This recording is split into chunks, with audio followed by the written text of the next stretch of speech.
তৃণমূল বোর্ডের হাত ধরে গ্রাম পঞ্চায়েতের ট্যাক্স কালেকশন করার চাকরি পেয়েছিলেন প্রতীক গুপ্ত।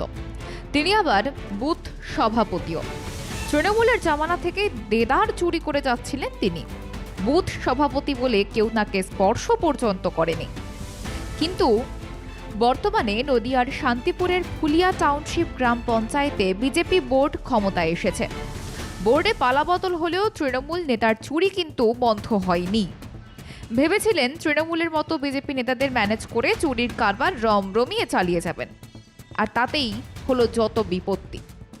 3 বার সতর্ক করার পরও ওই তৃণমূল নেতা চুরি বন্ধ না করায় পুলিশে অভিযোগ জানালেন গ্রাম পঞ্চায়েতের সদস্যা ডোনা বসাক। আর তার জেরেই ওই নেতাকে গ্রেফতার করল পুলিশ। শুনে নিন কি বলছেন অভিযোগকারিনী।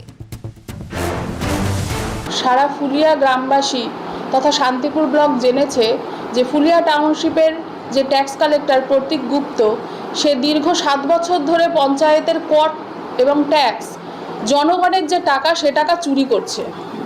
অনর্গল সে চুরি করে যাচ্ছে। তাকে 3বার আমরা ওয়ার্নিং দিই এবং বিডিও সাহেবকে জানাই। বিডিও সাহেব কোনো স্টেপ নেয়নি।